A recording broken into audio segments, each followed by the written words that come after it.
அனைவருக்கும் வணக்கம். Delta recording studio நிறுவனம் மற்றும் வேதை கார்த்திக் யூடியூப் சேனல் சார்பாக நாகை பாராளுமன்ற தேர்தலில் கள நிலவரத்தை குறித்து நமது ஆய்விற்காக நமது கட்சி, அதாவது நாகை மாவட்டத்தில் சிறப்பான முறையில் பயணிக்கின்ற கட்சியை சார்ந்த முக்கிய பிரமுகர்கள் நமது ஸ்டூடியோவுக்கு விவாத மேடைக்காக வந்துள்ளார்கள். முதலில் அனைத்து இந்திய அண்ணா திராவிட முன்னேற்ற கழகத்தின் சார்பாக மதிப்பிற்கும் மரியாதைக்கும் உரிய உயர்திரு டிவி சுப்பையன் சார் வழக்கறிஞர் பிஏபிஎல் அவர்களும், அவங்க அனைத்து இந்திய அண்ணா திராவிட முன்னேற்ற கழகத்தின் மேற்கு ஒன்றிய செயலாளராகவும் மற்றும் மாவட்ட கவுன்சிலராகவும் வந்திருக்காங்க. அவர்களை நமது ஸ்டூடியோ நமது நிறுவன சார்பாக வருக என்று அன்போடு வரவேற்கின்ற வணக்கம் சார்.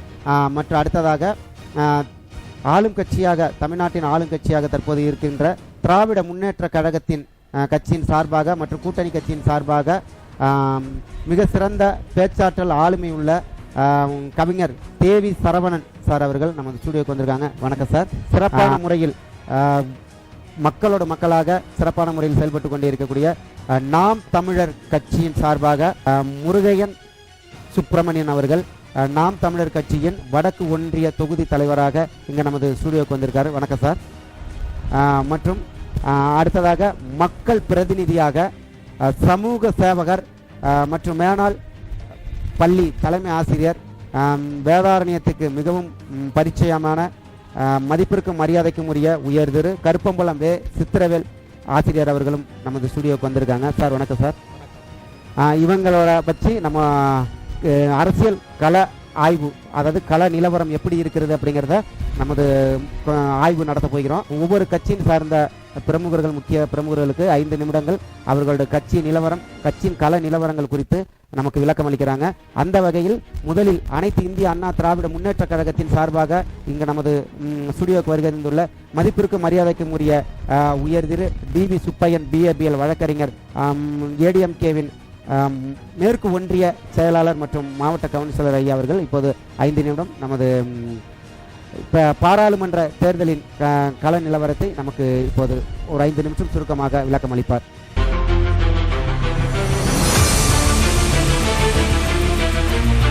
நாகப்பட்டினம் பாராளுமன்ற தொகுதி வாக்காளர் பெருமக்களுக்கு எனது பணிவான வணக்கம். இந்த தேர்தல் நாகப்பட்டினம் பாராளுமன்ற தொகுதியை பொறுத்தவரையில் ஒரு வரலாற்று சிறப்புமிக்க தேர்தலாகத்தான் எல்லோரும் பார்க்கிறார்கள்.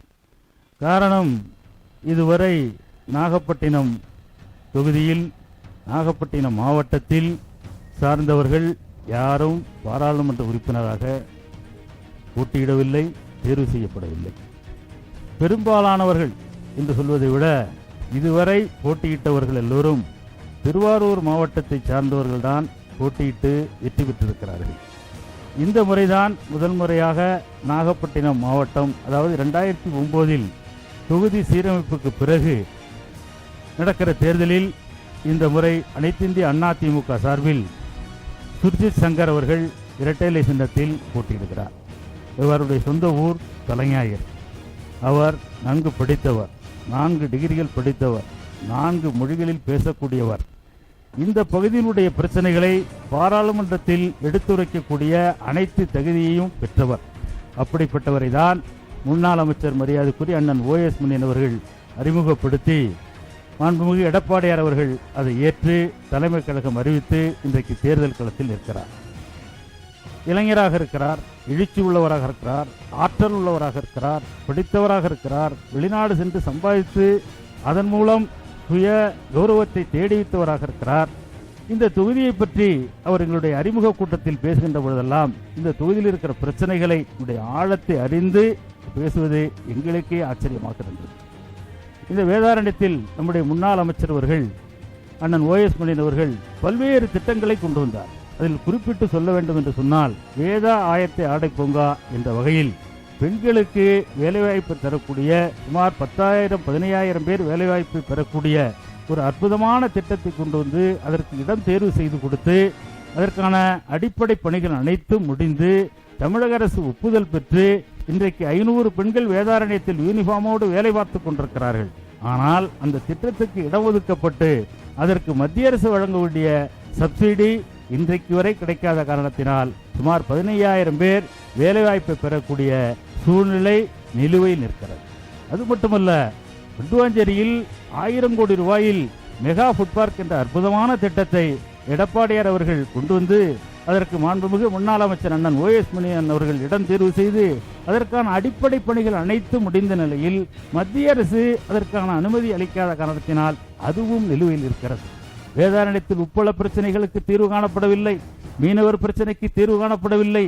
இப்படி இயற்கை சீற்றங்களால் பாதிக்கப்படக்கூடிய நாகப்பட்டினம் மாவட்டத்தில், குறிப்பாக வேதாரண்யம், கீழ்வேளூர், நாகப்பட்டினம் ஒவ்வொரு இயற்கை சீற்றத்தின் போதும் பெரும் பாதிப்புக்குள்ளாகிறார்கள். இதை எடுத்துரைக்கக்கூடிய நேரடியாக அனுபவம் பெற்ற இந்த பகுதியில் வாழக்கூடிய ஒருவர் பாராளுமன்ற உறுப்பினராக வர வேண்டும் என்பதுதான் எங்களுடைய அடிப்படை விஷயமாக இந்த இடத்தில் எடுத்துக்கொள்ள வேண்டியிருக்கிறது. திருவாரூர் மாவட்டம் எங்களுடைய சகோதர மாவட்டம். அதற்கு பல பேர் அங்கே தேர்வு செய்யப்பட்டிருக்கிறார்கள். அந்த பகுதி பிரச்சனைகள் ஏறக்குறைய அவர்கள் தீர்வு செய்திருக்கலாம். ஆனால் எங்கள் மாவட்டத்தினுடைய பிரச்சனையை எடுத்துச் சொல்வதற்கு எங்களுடைய தாத்தா காலத்திலும் இல்லை, எங்களுடைய அப்பா காலத்திலும் இல்லை, என்னுடைய காலத்திலேயாவது ஒரு பாராளுமன்ற உறுப்பினரை இந்த நாகை மாவட்டம் பெற வேண்டும் என்பதுதான் என்னுடைய என்ன போன்றவர்களுடைய எண்ணமாக இருக்கிறது என்பதை இந்த இடத்தில் பதிவு செய்வதில் நான் பெருமைப்படுகிறேன். அனைத்திந்திய அண்ணா திமுகவை பொறுத்தவரையில் இந்த நாகப்பட்டினம் மாவட்டத்திற்கு 3 அமைச்சர்கள் வந்திருக்கிறார்கள். 3 அமைச்சர்களை கொடுத்திருக்கிறது. மரியாதைக்குரிய அண்ணன் ஜீவானந்தம், மரியாதைக்குரிய அண்ணன் ஜெயபால், மரியாதைக்குரிய அண்ணன் OS மணியன். இந்த 3 பேரையும் கொடுத்ததும் அண்ணா திமுக தான். மிகப்பெரிய கட்சியினுடைய மிகப்பெரிய கொள்கை பிறப்பு செயலாளர் என்ற பதவியை அண்ணன் OS மணியனுக்கு கொடுத்ததும் இந்த அண்ணா திமுக தான். பாராளுமன்ற உறுப்பினர், மேல் சபை உறுப்பினர் என்ற வகையில் அண்ணன் OS மணியனுக்கு கொடுத்ததும் அண்ணா திமுக தான். அதேபோல் நாகை மாவட்டத்திலிருந்து முதலாக ஒரு பாராளுமன்ற உறுப்பினரை உருவாக்கிய கட்சி அண்ணா திமுக என்பதை நிச்சயம் இதில் நாங்கள் வெற்றி கொள்வோம். இதில் யாரும் எந்த வகையிலும் தடுக்க முடியாது எங்களுடைய வெற்றியை. அதே கம்யூனிஸ்ட் கட்சி ஏன் மக்களுக்காக குரல் கொடுக்கவில்லை? எந்த பிரச்சனையாவது கையில் எடுத்திருக்கிறார்களா? இங்கே இருக்கிற கம்யூனிஸ்ட் வேட்பாளர், இதற்கு முன்னால் கம்யூனிஸ்ட் கட்சியில் செல்வராஜ் 4 முறை பாராளுமன்ற உறுப்பினராக இருந்திருக்கிறாரே, எதையாவது இந்த வேதாரண்யத்துக்கோ, கீழ்வேளூருக்கோ, நாகப்பட்டினத்துக்கோ இல்லை தொகுதிக்கோ செய்திருக்கிறாரா என்றால் இல்லை என்றுதான் சொல்ல வேண்டும். இல்லை என்பதுதான் மக்களுடைய கருத்து. ஆக அவர்கள் நீர்த்து போன ஒரு கூட்டணியாக, அவர்கள் செயலிழந்த ஒரு கூட்டணியாக, அவர்கள் அடிமை கூட்டணியாக இருக்கிறார்கள். மக்கள் பிரச்சனையை கையில் எடுக்கின்ற வேலையை விட்டுவிட்டார்கள். கம்யூனிஸ்டே அழிந்து விட்டது. அதிமுக உருவாவதற்கு காரணமாக இருந்தது கம்யூனிஸ்ட். ஆனால் இன்னைக்கு அதிமுக தான் கம்யூனிஸ்டாக இருக்கிறது. அதிமுக தான் ஏழைகளின் கட்சியாக இருக்கிறது. அதிமுக தான் மக்களுடைய பிரதிநிதியாக இருக்கிறது. அந்த வாய்ப்பை நாகை தொகுதி மக்கள், திருவாரூர் மாவட்ட மக்கள் மனமுவந்து இந்த முறை எங்களுக்கு அந்த வாய்ப்பை கொடுத்தால் இது நிச்சயம் அந்த பாரபட்சம் இல்லாமல் நாங்கள் எங்களுடைய சுர்ஜித் சங்கர் அவர்கள் நாகை மாவட்டம் என்றோ திருவாரூர் மாவட்டம் என்றோ பிரித்து பார்க்கக்கூடியவர் அல்ல. ஒரு அற்புதமான பார்லிமெண்டரை உருவாக்க வேண்டிய சூழ்நிலை கட்டாயம் எங்களுக்கும் இருக்கிறது, திருவாரூர் மாவட்ட மக்களும் இருக்கிறது. அங்கே அண்ணன் காமராஜ் அவர்கள் அற்புதமாக உழைத்துக் கொண்டிருக்கிறார். அண்ணன் காமராஜ் அவர்களும் அண்ணன் OS மணியன் அவர்களும் இந்த வெற்றியை பறித்து எடப்பாடி இடத்தில் ஒப்படைப்பார்கள் என்று நம்பி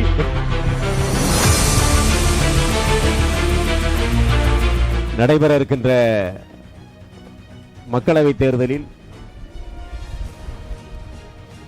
தமிழ்நாட்டில் 40 தொகுதிகளையும் எங்கள் கூட்டணியான திமுக காங்கிரஸ் கூட்டணி கைப்பற்றும் என்பதுதான் கள நிலவரமாக இருக்கிற இந்த சூழலில் நிச்சயமாக நாகப்பட்டினத்தையும் கூட்டணி கட்சியினுடைய வேட்பாளர் வை செல்வராஜ் அவர்கள் நிச்சயமாக வெற்றி முகத்தில் ஏறுவார்கள் என்கிற அசைக்க முடியாத நம்பிக்கையோடு இந்த விவாத களத்தில் கலந்து கொள்வதில் மகிழ்ச்சி அடைகிறேன். இப்போ இந்த கூட்டணியை பொறுத்தவரை இன்னும் ஒரு 20 ஆண்டு காலம் அல்லது 25 ஆண்டு காலம் திராவிட முன்னேற்ற கழகம் தான் நாட்டிலே ஆட்சி பொறுப்பில் இருக்கும் என்கிற ஒரு சூழல் நிலவுகிறது. இப்போது ஐயா அவர்கள் சொன்னது போல சொல்லும்போது கூட ஆயத்த ஆடை பூங்காவுக்கு மத்திய அரசு அனுமதிக்கவில்லை, இன்னும் ஏதோ ஒன்றை சொல்லுகிற போது மத்திய அரசிலிருந்து அனுமதி பெறவில்லை என்று சொன்னார்கள். அது அனுமதி பெறவில்லை என்று சொன்னால் அனுமதி தரக்கூடிய இடத்துக்கு நாம் விரும்புகிற இந்த திமுக கழகத்தினுடைய கூட்டணி சார்ந்தவர் பிரதமராகிற போது நிச்சயமாக இது போன்ற நல்ல விஷயங்களுக்கான அனுமதியை நிச்சயமாக அவர் தருவார்கள். அதற்கு காரணகாரியமாக நாம் திமுக கூட்டணி ஆதரித்தால்தான் அந்த வெற்றியை பெற முடியும். நமக்கு மக்கள் நலத்திட்டங்கள் சார்ந்த ஒரு பிரதமரை, நமக்கு நல்லது செய்யக்கூடிய, நமது துன்பங்களை களையக்கூடிய, நமது அத்தியாவசிய தேவைகளை பூர்த்தி செய்யக்கூடிய ஒரு பிரதமரை தேர்வு செய்வதற்கு நாம் காரணமாக இருக்க வேண்டும்.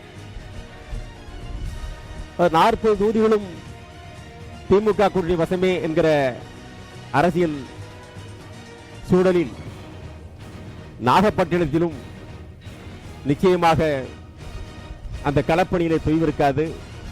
இதிலே போய் மாவட்டத்திலே இந்த மாவட்டம் அந்த மாவட்டம் என்று மண்ணை பிரித்து பார்க்க வேண்டியதில்லை. எங்கிருந்தாலும் அந்த வரையறைக்குட்பட்டவர்கள், வரையறைக்குட்பட்ட வேட்பாளர்கள் அந்த பகுதியினுடைய தேவைகளை பூர்த்தி செய்வார்கள். அதே போல திமுக கழகத்தினுடைய மாவட்ட செயலாளர் மரியாதைக்குரிய அண்ணன் கௌதமன் அவர்கள் ஆற்றல் வாய்ந்த மிகச்சிறந்த ஒரு செயல் வீரர். அதனால இந்த வெற்றியை ஈட்டி தரக்கூடிய மிகப்பெரிய பங்கு அவரிடத்தில் இருக்கிறது. கழகத்தினுடைய தலைவர் சொன்னதை போல ஒவ்வொரு மாவட்ட செயலாளரும் அந்த வேகத்தோடும் எப்படியும் செயல்பாட்டை தீவிரமாக்கி நிச்சயமாக 40 தொகுதிகளையும் வென்றெடுக்க வேண்டும் என்கிற எண்ணத்தோடு அந்த பரிபூர்ணமான முயற்சியில் இருக்கிற காரணத்தினாலே நிச்சயமாக மிகப்பெரிய வெற்றியை இந்த கூட்டணி பெறும். அதற்கு காலம் பதில் சொல்லும். நிச்சயமாக இந்த வெற்றியை தீர்மானிக்கிற பங்கு மக்களிடத்தில் இருக்கிறது. இந்தியாவே ஒரு காற்று திசை மாறி அடித்துக் கொண்டிருக்கிறது. இந்த சூழலில் தமிழ்நாட்டில் நிச்சயமாக புதிய பிரதமரை தந்திருக்கிற மிகப்பெரிய பொறுப்பை தமிழ்நாட்டுடைய முதலமைச்சர் மரியாதைக்குரிய தளபதியார் அவர்கள் அந்த பொறுப்பில் இருக்கிறார்கள்.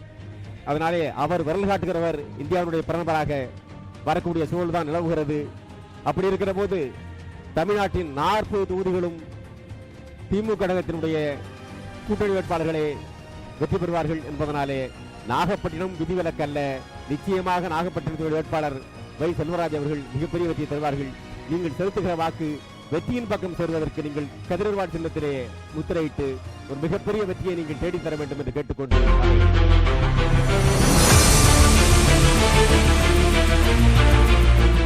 வணக்கம்.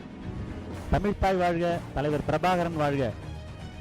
எதிர்வரும் நாடாளுமன்ற தேர்தலில் நாகை நாடாளுமன்ற தொகுதியின் சார்பாக நாம் தமிழர் கட்சியின் 40 வேட்பாளர்களில் ஒருவருமான மு. கார்த்திகா அவர்கள் நாம் தமிழர் கட்சியை பிரதிநிதித்து களம் காண உள்ளார். அண்ணன் செந்தமிழ் சீமான் அவர்கள் களமிறக்கியுள்ள வேட்பாளர்களில் ஒருவரும் சோடை போகாதவர். நீங்கள் வேட்பாளர்கள் பட்டியலை பார்த்தாலே தெரியும். அனைவரும் சிறந்த கல்வியாளர்கள், 16 மருத்துவர்கள், விவசாயிகள், ஆசிரியர்கள், இப்படி சிறப்பான வேட்பாளர்களை பொறுக்கு விதை மரபினராக தேர்ந்தெடுத்து களமிறக்கியுள்ளார். இது வாரிசு அரசியல் அல்ல, சிறந்த எளிய மக்களின் அரசு. அதை நிறுவ வேண்டும் என்பதற்காகவே இந்த தேர்தலை மிகவும் கண்ணும் கருத்துமாக இந்த முறை அனைவரும் பாராட்டும் விதமாக வாக்காளர்கள் ஒவ்வொருவரும் இந்த வேட்பாளர்கள் பட்டியலை உற்று கூர்ந்து கவனிக்க வேண்டும். சிறந்த வேட்பாளர்களை களமிறக்கியுள்ளார். மற்ற கட்சிகளை போல் அரசியல் பின்புலம், அப்பா ஒரு எம்பியா இருந்திருப்பாங்க, எம்எல்ஏ இருந்திருப்பாங்க, 4 தலைமுறை அரசியல் இருந்திருப்பாங்க. அந்த மாதிரி எல்லாம் இல்லாம ஒரு எளிய பிள்ளைகளுக்கு வாய்ப்பு கொடுத்திருக்காங்க. ஏன்னா மக்களிடமிருந்து நாம் கற்றுக்கொள்ள வேண்டும், மக்களுக்கு என்ன வேண்டும் என்பதை மக்களிடமிருந்து கற்றுக்கொள்ள வேண்டும் என்ற அற்புதமான நோக்கத்தோடு இந்த வேட்பாளர்களை களமிறக்கியுள்ளார். அந்த வகையில் நாகை நாடாளுமன்ற தொகுதிக்கு மு. கார்த்திகா எனும் சிறந்த பெண் போராளியை களமிறக்கியுள்ளார். அவரது பேச்சை நீங்கள் அனைவரும் கூர்ந்து கவனியுங்கள். இதற்கு முன் இருந்த வேட்பாளர்கள் மற்றும் நாடாளுமன்ற உறுப்பினர்களுக்கும் இவருக்கும் உள்ள வித்தியாசத்தை நீங்களே உணர்வீர்கள். நாங்கள் வந்தால் இதை செய்யும் அதை செய்யும் என்று இவ்வளவு காலம் ஆண்ட 2 திராவிட கட்சிகள் சொல்வதை போல், ஏன்னா அவர்கள் சொல்வதற்கு வந்தபோது என்ன செய்ய, ஏன் செய்யாம போனாங்க, நாங்க இன்னொரு வாய்ப்பு கொடுங்க, நாங்க வந்தா செய்யறோம் அப்படின்னு சொல்றாங்கல்ல. வந்தபோது ஏன் செய்யாம போனாங்க? 2 கட்சியும் தான் இந்த தமிழகத்தை இத்தனை காலம் ஆண்டு வந்துள்ளது. அது மாதிரி சொல்வதற்கு திரும்ப இந்த முறை எங்களுக்கு வாய்ப்பு கொடுங்க, நாங்க செய்யறோம் அப்படின்னு சொல்றாங்க. இதை குறை சொல்லக்கூடிய ஒரே தகுதி நாம் தமிழ் கட்சி மட்டும்தான் இருக்கு. நாம் தமிழ் கட்சி எங்களுக்கு வாய்ப்பளிங்கள். ஏன்னா நாங்கள் ஓட்டுக்கு பணம் கொடுப்பதோ, லஞ்சம் கொடுப்பதோ, பரிசு பொருட்கள் கொடுப்பதோ, இந்த மாதிரி எந்த விதமான எந்த வேலைகளும் செய்வதே இல்லை. இது எல்லாருக்கும் தெரியும். நாம் தமிழ் கட்சியிலிருந்து வாக்குக்கு பணம் போகுதா இல்லையாங்கிறது அடிமட்ட வாக்காளருக்கும் தெரியும். கட்டாயம் கடைசி நிலை வாக்காளருக்கும் நிச்சயம் நல்லா தெரியும். ஒரு நல்ல ஆட்சி அமையணும்னா நல்ல வாக்காளர் அவசியம் வேணும். ஏன்னா நல்ல வாக்காளர் தான் ஒரு நல்ல கட்சியை தேர்ந்தெடுப்பார். அந்த நல்ல கட்சியை தேர்ந்தெடுப்ப ஆட்சியில் அமர வைப்பதன் மூலம் ஒரு நல்ல நாட்டை உருவாக்க முடியும், நல்ல அரசை உருவாக்க முடியும். அது வாக்காளர்களின் கடமை. நீங்களும் சிறந்த வாக்காளராக இருந்து வாக்குக்கு பணம் பெறாமல் ஒரு நல்ல கட்சியை, அதாவது நாம் தமிழர் கட்சியை பெருவாரியான அதிகபட்ச வாக்கு வித்தியாசத்தில் வெற்றி பெற செய்ய வேண்டுமாய் உங்களை எல்லாம் அன்போடு கேட்டுக்கொள்கிறேன்.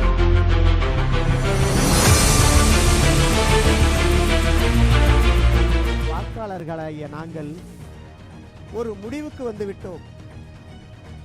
யாரை ஏற்பது, யாரை தவிர்ப்பது என்று நாங்கள் முடிவு செய்து விட்டோம்.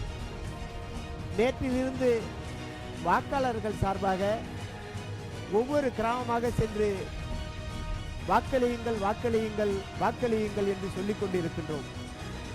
100% வாக்களியுங்கள், ஒருவர் கூட விடுதல் இல்லாமல் வாக்களியுங்கள் என்று நாங்கள் சொல்லிக் கொண்டிருக்கின்றோம்.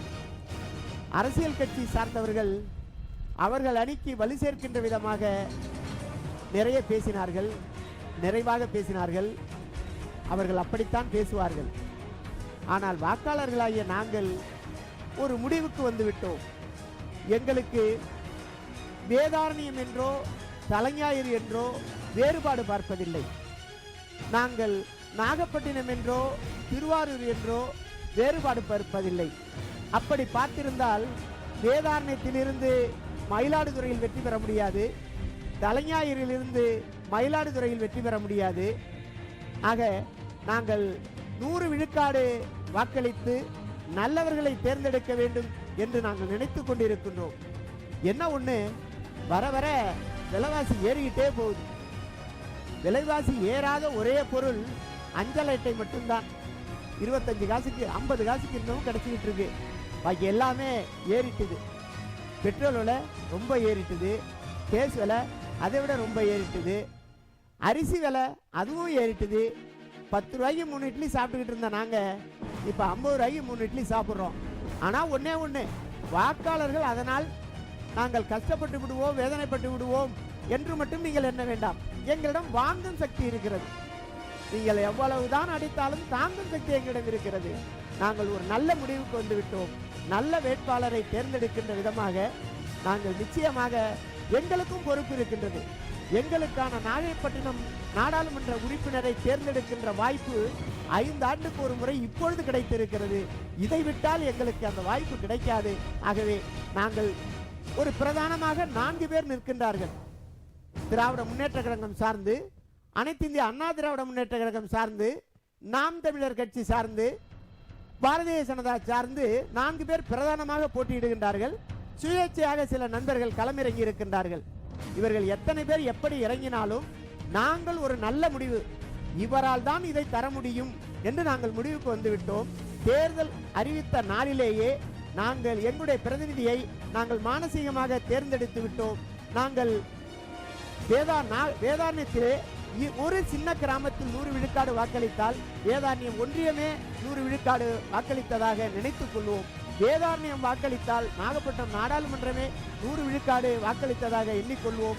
நாளைக்கு யார் பிரதமராக வந்தாலும் தமிழ்நாட்டில் உள்ள ஒரு தொகுதி, அது நாகை தொகுதி, 100 விழுக்காடு வாக்களித்த தொகுதியாக கருதி நிறைய திட்டங்களை நமக்கு வருகின்றவர்கள் வழங்கலாம். அந்த வகையில் நாங்கள் ஒரு சிறப்பான ஏற்பாட்டை நாங்கள் வாக்காளர்களாகிய நாங்கள் செய்திருக்கின்றோம். அதன் மூலம் எங்களுக்கு ஒரு நல்லாட்சி கிடைக்கும் என்று நாங்கள் நம்பிக்கொண்டிருக்கின்றோம். ஆகவே வருகின்ற தேர்தலை யார் என்ன சொன்னாலும் நாங்கள் காதில் வாங்குவோம், மனதில் வைப்போம். தேர்தல் நாளன்று எங்கள் சுட்டு விரல் காட்டுகின்ற ஆள்தான் நிச்சயமாக நல்ல வேட்பாளராக, நாக வேட்பாளராக களம் காணுவார் என்பதை சொல்லி முடித்துக் கொள்கிறேன். நன்றி.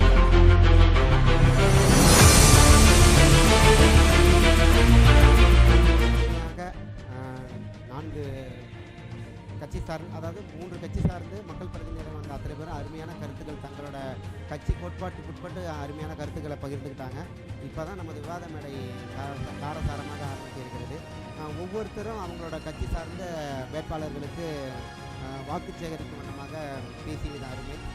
இப்போ வந்து சார்கிட்ட வர்றோம். நம்ம சார், உங்களோட கட்சி நிலைப்பாடு இப்போ தற்போது எந்த நிலைமையில் இருக்குது? அதாவது உங்களோட கட்சி வேட்பாளராக மதிப்பிற்குரிய சங்கர் சாரை வந்து நியமிச்சிருக்கீங்க. சாரோட செயல்பாடுகள், உங்களோட கட்சி செயல்பாடுகளை தற்போது எந்த நிலைமையில் போயிருக்கு?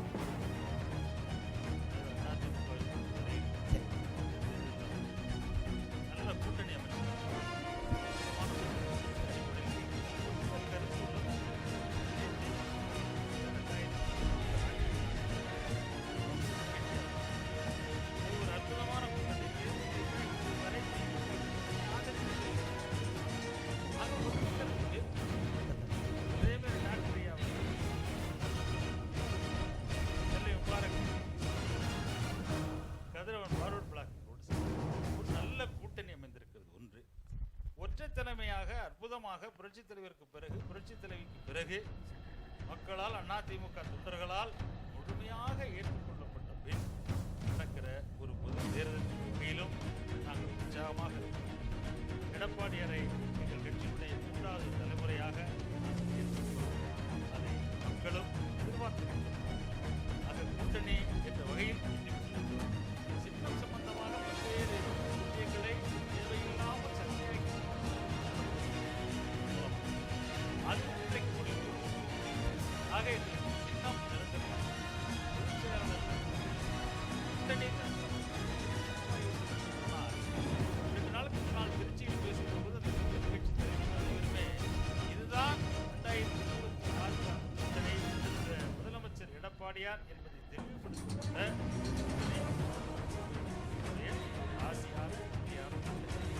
மக்கள் பார்வையில் தேர்தல் அறிக்கை தேர்தல் கூட தேர்தல் அறிக்கையை பற்றி வெளியிட்டு வரவில்லை. 23 விஷயங்கள் மத்திய அரசு, மாநில அரசு சேர்ந்து ஆணையர்களுடைய விஷயங்களைத்தான் நாம் வாக்குறுதி என்பது மக்களை ஏமாற்றுகிற வாக்குறுதி. 2020 தேர்தல் எப்படி ஏமாற்றினார்களோ, 2019 எப்படி ஏமாற்றினார்களோ, அதே போல் 2024 பெட்ரோல்களை குறைப்பார், கேஸ் சிலிண்டர்களை குறைப்பார். இந்த மத்திய அரசா, இந்த பிரதமர் சொல்லலாம், இது சாத்தியமா? மாநில கட்சி, மாநில ஒரு இது யாராவது சாத்தியம்? யார் பிரதமர், யார் பிரதமராக இந்தியாவுக்கு வந்தாலும் நான் 5 ஈரான் அதிபரானா கூட முடியாது. அப்படிப்பட்ட வாக்கு நிலைப்பாடு தெளிவாக இருக்கிறது. எங்கள் வேட்பாளர் இளைஞர்கள் படித்தவர்கள் 40 தொகுதியிலும் எங்கள் கூட்டணி வெற்றி உறுதி என்பதை காலம் நாள் மதி. சார், இப்போ நீங்கள் திமுக கூட்டணி சார்பாக வந்திருக்கீங்க. சாரோட கருத்துக்கு உங்களோட கருத்து எப்படி சார் இருக்குது? அவர் அப்படித்தான் சொல்லணும், வேற வழியில். இவர்கள் சொல்வது போல கூட்டணி அமைந்து விட்டது, ராசியான கூட்டணி. தமிழ்நாட்டில் திமுக தலைமையில் அமைந்த கூட்டணியை விட வலுவான கூட்டணி இந்திய அளவிலே கிடையாது இந்த மாநிலத்திலேயும். ஏன்னா இந்த மிகப்பெரிய கட்சிகள் எல்லாமே, மிகப்பெரிய பேரியக்கம் காங்கிரஸ் கட்சி எங்களோடு இருக்கிறது. 2 கம்யூனிஸ்ட், வலது இடது 2 கம்யூனிஸ்ட் எங்களோடு இருக்கிறது. அப்போ இன்னும் களமாடக்கூடிய தோன்ற பிள்ளைகள், விடுதலை சிறுத்தைகள் எங்களோடு இருக்கிறார்கள். இன்னும் சொல்லப்போனால் மறுமலர்ச்சி திமுகவினுடைய கூட்டணி எங்களோடு இருக்கிறது. இன்னும் பல்வேறு இயக்கங்கள் சார்பாக மிகப்பெரிய ஒரு ஆதரவை பெற்று வைத்திருக்கிறோம். அது மட்டுமல்ல, ஒரு கட்டமைப்பு இந்த நாட்டிற்கு, எந்த சமூகத்துக்கு, இந்த நூற்றாண்டுக்கு என்ன தேவை என்பதிலே இந்த திராவிட பேரியக்கத்தினுடைய மூல வேராக இருக்கிறது திமுக. அன்னைக்கு திராவிட பேரியக்கத்தினுடைய பாதை, தந்தை பெரியார் அவர்கள் போட்டுக் கொடுத்த அந்த பாதையில் இன்றைக்கும் மாறாமல் சமூகத்துக்கு தேவையான ஒரு இயக்கம், இந்த நாட்டுக்கு ஒரு இயக்கம் தேவை என்றால் இயக்கம் தானாக அழிந்து போகும். அதான் வரலாறு. இந்தியாவில் பல கட்சிகள் தோன்றி அழிந்திருக்கிறது. தமிழ்நாட்டில் அப்படித்தான் பல்வேறு கட்சிகள் வழக்கொழிந்திருக்கிறது. ஆனால் இன்றைக்கு இந்த சமூகத்துக்கு இந்த மக்களை கொண்டு செல்வதற்கு சரியான பாதையை நோக்கி இட்டு செல்வதற்கு ஒரு திமுக விட்டால் வேறு ஆள் இல்லை என்கிற அளவு இருக்கிறதுனால தான் இன்றைக்கும் இந்த கட்சி நிலைத்திருக்கிறது. இன்னும் பல நெடுங்காலத்திற்கு இந்த கட்சியின் தேவை இருக்கிறது. அது தேவைகள் தீருகிற வரை நிச்சயமாக அந்த கட்சி வாழும், மிகப்பெரிய வெற்றியை பெறும். இன்னும் சொல்ல போனால் அண்ணன் அவர்கள் சொல்லும் போது கூட இவர்கள் செய்வார்களா, இவர்கள் விலையை குறைப்பார்களா? நாங்க குறைக்க மாட்டோம். எங்கள் கூட்டணி சார்பாக யார் பிரதமராக வருகிறார்களோ அவர்களுக்கு நாங்கள் அறிவுறுத்துவோம். அந்த பிரதமர் அதை செய்வார். இந்த விலையை குறைப்பார், குறைப்பதற்கு உதவியாக இருப்பார். நாங்கள் இந்த விலையை குறைப்போம் என்று சொன்னோம். இப்போ நாங்கள் சொன்னோம், நாங்கள் செய்ய முடியாது, தெரியும் எங்களுக்கு. ஆனால் நாங்கள் விரல் காட்டுகிறோம் தான் பிரதமராக வருவார் நாளைக்கு. அப்படி வரக்கூடியவர் இந்த விலை குறைப்பை செய்வார் என்று தான் சொல்றோம். சார் இப்போ நீங்கள் சொல்கிறபடி சார் மத்தியில் இருக்கிறவங்க தான் விலை குறைக்கணும் அப்படிங்கிறீங்க. மாநில லெவலில் இருக்காங்களே சார், அவங்க இப்போ உங்கள் ஆட்சி இருக்கிற திமுக ஆட்சி பண்ணிட்டு இருக்குல்ல, மாநில லெவலில் உள்ள ஆட்சி வந்து எந்த விஷயங்கள் விலை குறைப்பு பண்ணியிருக்கீங்க? உங்களோட ஆட்சி முறை பண்ணி ஏழை எளிய மக்களுக்கு எந்த அளவில் நிறைய செய்திருக்கிறோம்.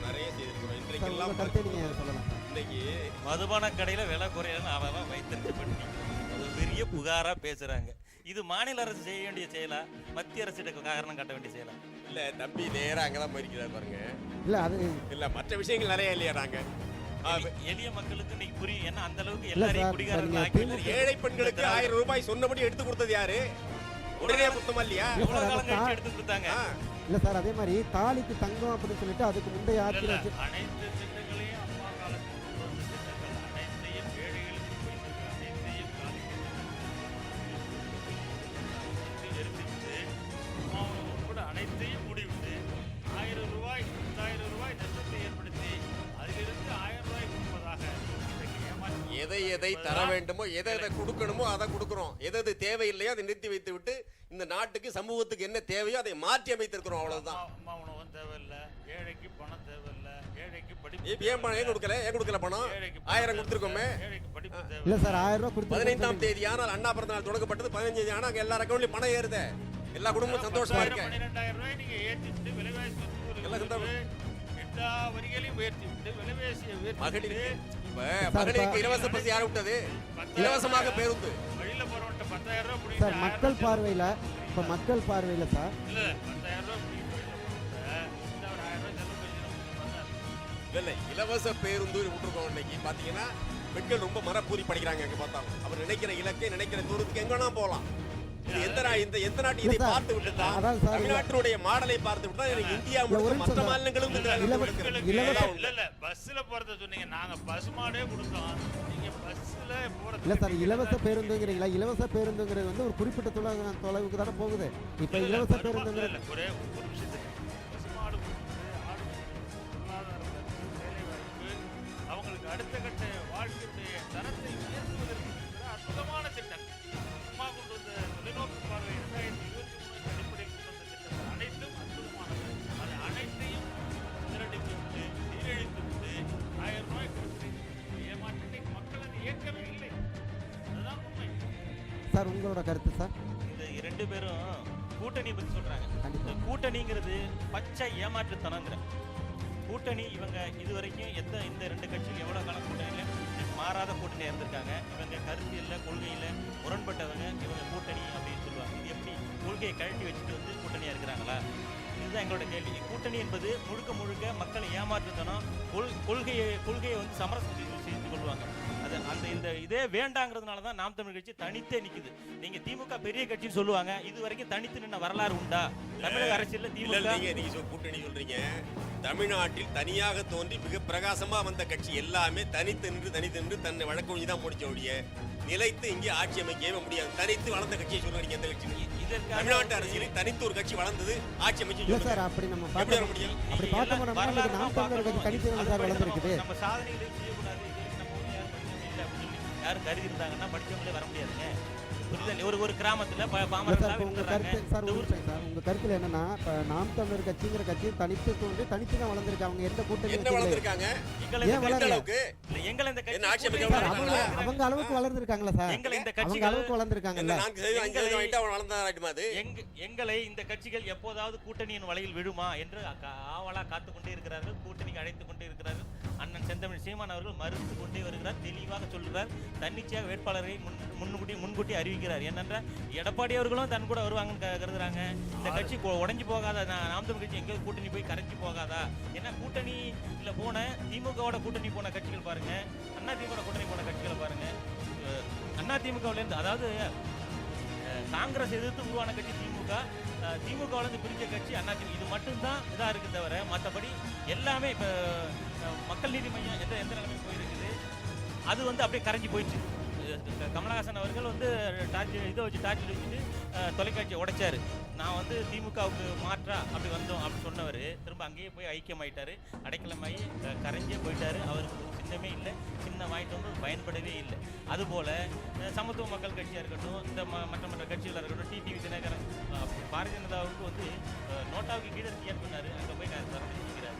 இவங்க இது போல் நாம் தமிழ் கட்சி வரணும் அப்படின்னு அவளை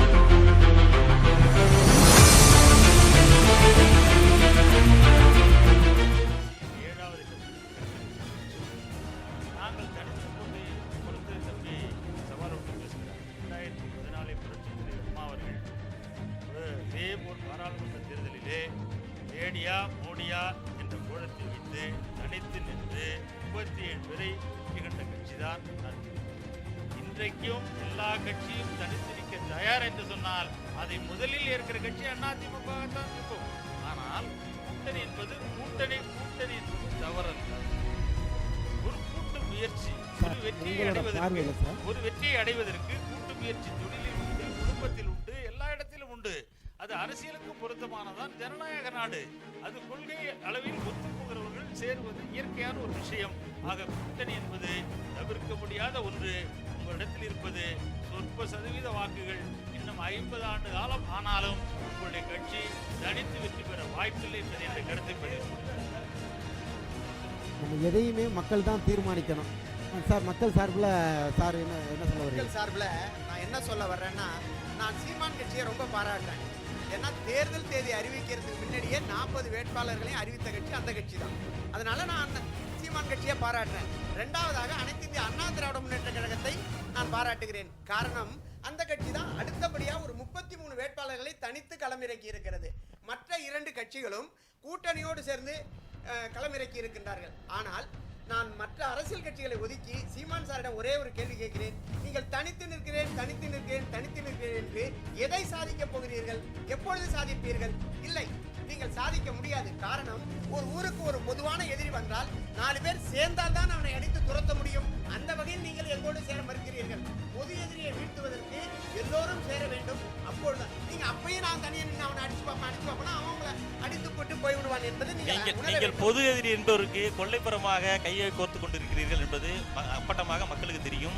நாங்கள் தான் உண்மையான பாரதிய ஜனதாவுக்கு எதிரி. நாங்கள் முன்னோக்கி எந்த கருத்தையும் அவர்களால் எதிர்கொள்ளவே முடியவில்லை. எங்களை கண்டு பயந்துதான் தற்போது எங்கள் சின்னத்தை மாற்று கட்சிக்கு, அதாவது ஒரு 70 வாக்கு மட்டுமே வாங்கிய கட்சிக்கு இந்த பாரதிய ஜனதா திட்டமிட்டு இந்த சின்னத்தை மாற்றி கொடுத்தது.